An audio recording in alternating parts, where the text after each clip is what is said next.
P পাওয়ার D নির্ণয় করো এবং দেখাও যে পি পাওয়ার ডি এর উপাদান সংখ্যা 2 পাওয়ার n কে সমর্থন করে। কমন উপযোগী গণিত সাজেশনের 8 নম্বর ভিডিওতে সবাইকে স্বাগত জানাচ্ছি। আমরা সেট ও ফাংশন থেকে যে 8টি সৃজনশীল প্রশ্ন নির্বাচন করেছিলাম বিভিন্ন স্কুল কলেজের প্রশ্নগুলো থেকে, তার মধ্য থেকে 7টি প্রশ্নের সমাধান করা হয়েছে। আজকে আমরা 8 নম্বর অর্থাৎ সেট ও ফাংশন থেকে সর্বশেষ 8 নম্বর প্রশ্নটি সমাধান করব। এই প্রশ্নটি অত্যন্ত গুরুত্বপূর্ণ একটি প্রশ্ন।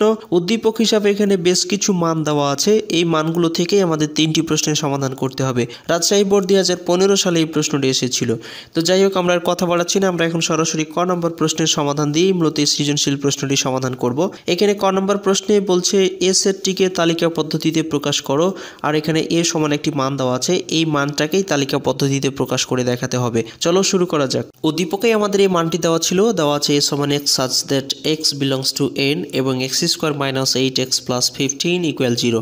এটাকে তালিকা পদ্ধতিতে প্রকাশ করতে বলছে।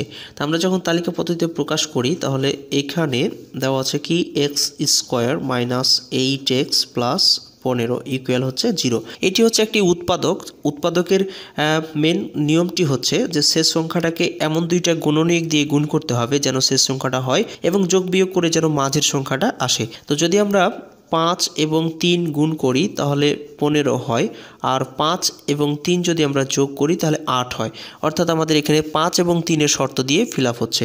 তারপর এখানে লিখতে পারি ঠিক এইভাবে, অর্থাৎ x² - 3x, আগে 3 নিলাম, এরপরে মাইনাস, এখানে মাইনাস নেব কারণ ঋণাত্মক যোগ করে আমাদের 8x আনতে হবে, 5x, এরপরে প্লাস 15 সমান 0। দুইটি সংখ্যা গুণ করলে 15 হয় এবং যোগ করলে 8 হয়। তো এখন এই দুইটির মধ্যে থেকে যদি আমরা x কমন নেই তাহলে এখানে আরও একটি x থাকছে, এরপরে প্লাসে মাইনাসে মাইনাস, x তো কমন নিয়েছি তাহলে শুধুমাত্র 3, এরপরে মাইনাস, এখানে আমরা 5 কমন নিব, আর 5 কমন নিলে এখানে আরও একটি x থাকছে, প্লাসে মাইনাসে মাইনাস, 3 5 15, এরপরে সমান 0। আমরা এই দুইটির মধ্য থেকে একটি কমন নিব, অর্থাৎ x - 3, এখানেও x - 3। উৎপাদকের এটি হচ্ছে সবচেয়ে বড় বৈশিষ্ট্য যে এই ব্র্যাকেটের ভিতরে মানগুলো 1 হতে হবে, যদি 1 না হয় তাহলে উৎপাদক হবে না। তো আমরা এখন এই দুইটির মধ্যে থেকে একটা কমন নিয়ে নিলাম, অর্থাৎ x - 3, আর বাকি থাকছে x - 5। তো আমরা এখানে x - 5 লিখে দিব, সমান হচ্ছে 0।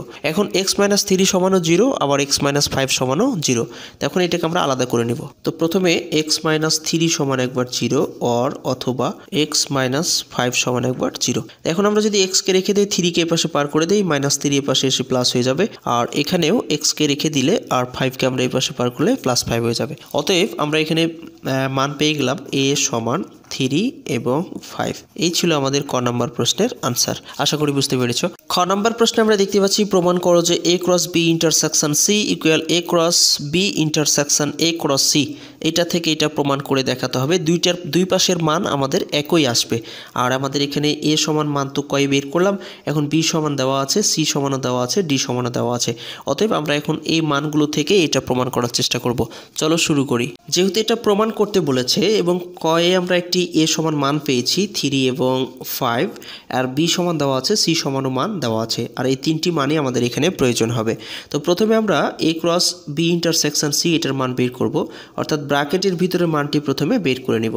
তো যদি আমরা এই b ইন্টারসেকশন c এর মানটা বের করি তাহলে b সমান এখানে দেওয়া আছে 1 এবং 3, এরপরে ইন্টারসেকশন c এর মান দেওয়া আছে এখানে 2 এবং 3। তো আমরা জানি যে ইন্টারসেকশনের ব্যবহার হচ্ছে দুটি মানের মধ্যে যে মানটা মিলবে শুধুমাত্র সেই মানটাই নিতে পারবো।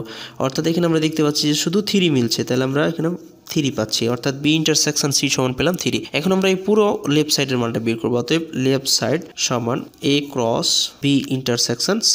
তো এখন যদি আমরা মান বসাই, a সমান আমরা মান পেয়েছি কত 3 এবং 5, তো আমরা এখানে বসাবো 3 এবং 5, আর ক্রস আছে ক্রস দিলাম, আর b ইন্টারসেকশন c এর মান পেলাম এখানে 3, তো আমরা এখানে বসাবো 3। এখন ক্রস গুণনের ব্যবহার আমরা জানি যে প্রথম মান দিয়ে সবার সাথে একবার করে নিতে হবে, অর্থাৎ এখানে 3 এবং 3, 5 এবং 3, এই হলো আমাদের এই লেফট সাইডের মান, অর্থাৎ 3 3, এরপরে 5 3। এখন আমরা রাইট সাইডের মান বের করব। এই রাইট সাইডের মান বের করতে প্রথমে আমরা a × b এরপরে a × c এই দুটি মান প্রথমে বের করে নেব। রাইট সাইডের মান বের করতে আমরা প্রথমে ব্র্যাকেটের ভিতরে মানগুলো বের করব, অর্থাৎ a × b এইটা আছে একটা।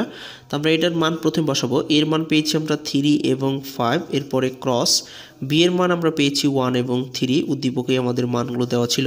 এখন আমরা ক্রস গুণটা যদি করি তাহলে 3 দিয়ে দুইটার সাথে একবার করে নিব, অর্থাৎ 3 1, এরপরে 3 এবং 3, এরপরে 5 দিয়ে 5 1, এরপরে 5 3। এটা আমরা a × b সমান পেয়ে গেলাম। আরেকটি হচ্ছে a × c।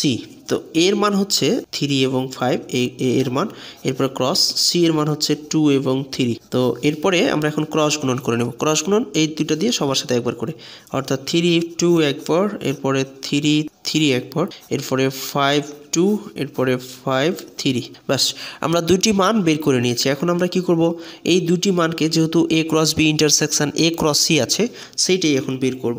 রাইট সাইড আছে আমাদের A cross B intersection A cross C. A cross B এর মান যে আমরা এখানে পেলাম এটা বসাবো, এরপরে এ ক্রস সি এর মান যে আমরা এটা পেয়েছি এটা বসাবো। এখন এ ক্রস বি সমান আমরা মান পেয়েছি 3 1 3 3 5 1 5 3 সেকেন্ড ব্র্যাকেট, এরপরে ইন্টারসেকশন আছে ইন্টারসেকশন দিয়ে দিলাম। এরপরে এখান থেকে আমরা মানটা লিখি 3 2, এরপরে 3 3 5 2 5 3। এখন দেখবো কোন মানটা মিলছে আর কোন মানটা মিলে না, কারণ আমরা তো ইন্টারসেকশনের ব্যবহার জানি, দুটি মানের মধ্যে যে মানটা মিলবে শুধুমাত্র সেই মানটা নিতে পারবো। তো এখানে আমরা দেখতে পাচ্ছি 3 1, কিন্তু এখানে 3 1 নেই। এরপর এখানে 3 3 আছে, এখানেও 3 3 আছে এই দুইটা। এরপর 5 1, এখানে 5 1 নেই, 5 3 আছে, এখানে 5 3 আছে। 3, এরপরে 3, এরপরে 5 3 দুইটা। লেফট সাইডের সাথে আমাদের রাইট সাইড মিলে গেছে, আমরা লেফট সাইডও 3 3 পেয়েছিলাম, এরপরে 5 3 পেয়েছিলাম। যেহেতু এটা প্রমাণ করতে বলেছে তাই আমরা এখানে লিখতে পারি যে লেফট সাইড সমান রাইট সাইড, প্রুভ দ্যাট। এই হলো আমাদের আনসার। গ নাম্বার প্রশ্নে বলছে পি পাওয়ার ডি নির্ণয় করো এবং দেখাও যে পি পাওয়ার ডি এর উপাদান সংখ্যা 2 পাওয়ার n কে সমর্থন করে। এখানে ডি সমান একটি মান দেওয়া আছে এ বি সি। এটা থেকে প্রথমে আমরা পাওয়ার সেট নির্ণয় করব, এরপরে আমরা প্রমাণ করব যে 2 পাওয়ার n কে সমর্থন করে। চলো শুরু করা যাক। এখানে আমাদের উদ্দীপকে দেওয়া ছিল ডি সমান এ বি সি, আর এখানে যেহেতু আমাদের পি পাওয়ার ডি অর্থাৎ পাওয়ার সেট নির্ণয় করতে বলেছি প্রথমে, তাই আমরা প্রথমে পাওয়ার সেটটা নির্ণয় করব, অর্থাৎ পি পাওয়ার ডি। এখানে ডি সমান মান দেওয়া আছে এ বি এবং সি। তো আমরা যখন তিনটি উপাদান থাকে তখন প্রথমে আমরা দুটি করে নেই, অর্থাৎ এ বি একবার, এরপরে বি সি, এরপরে সি এ, এরপরে দুটি করে নেওয়া শেষ হলে একটি করে নেব, অর্থাৎ এ বি সি, এরপরে শেষে দিতে হবে একটা ফাঁকা সেট এবং সেকেন্ড ব্র্যাকেট দিয়ে এটাকে ঘিরে দিতে হবে, না হলে উপাদান হবে না। তো এখন আমরা দেখতে পাচ্ছি যে পি পাওয়ার ডি এর উপাদান সংখ্যা 1 2 3 4 5 6 7 8টি পেয়ে গেছি। এখন আমাদের যেখানে বলেছে পি পাওয়ার ডি এর উপাদান সংখ্যা 2 পাওয়ার n কে সমর্থন করে বলেছে, তো আমরা এই কাজটা এখন লিখে দিব কথায়। এখানে ডি এর উপাদান সংখ্যা n সমান 1 2 3, অর্থাৎ ডি এর উপাদান সংখ্যা n সমান হচ্ছে কত 3, এবং পি পাওয়ার ডি এর উপাদান সংখ্যা আমরা এখানে 8টি উপাদান পেয়েছি, এর উপাদান সংখ্যা সমান হচ্ছে কত 8। তা আমরা 8 কে ভেঙে যদি আমরা 2 এর উপরে কিউব করি তাহলে কিন্তু আবার 8 হয়ে যায়। এখন যেহেতু আমরা এখানে n সমান 3 পেয়েছি, তাই 3 এর জায়গায় আমরা n লিখতে পারি, অর্থাৎ 2 পাওয়ার n। তো তাহলে কি হচ্ছে 2 পাওয়ার n কে সমর্থন করছে, অতএব আমরা লিখে দিতে পারি পি পাওয়ার ডি এর উপাদান সংখ্যা 2 পাওয়ার n কে সমর্থন করে। অতএব পি পাওয়ার ডি উপাদান সংখ্যা 2 পাওয়ার n কে সমর্থন করে। এই হলো আমাদের আনসার। তা আশা করি বুঝতে পেরেছো। শেষ পর্যন্ত সাথে থেকে কষ্ট করে আজকের এই ভিডিওটি দেখার জন্য অসংখ্য ধন্যবাদ জানাচ্ছি। যদি একটু হলেও উপকৃত হয়ে থাকে তাহলে অবশ্যই ভিডিওতে একটি লাইক দিয়ে কমেন্ট বক্সে তোমাদের মতামতগুলো লিখে জানাবে। আর যদি ভিডিওটি ফেসবুক থেকে দেখো তাহলে অবশ্যই ফলো করে দিবে, আর ইউটিউব থেকে দেখে থাকলে সাবস্ক্রাইব করে পাশে থাকা বেল আইকনটি বাজিয়ে দিয়ে ভিডিওটি সবার মাঝে শেয়ার করবে। এই প্রত্যাশায় আপাতত আজকে এখানে বিদায় চাইছি। দিনটি সবার ভালো কাটুক। আল্লাহ হাফেজ।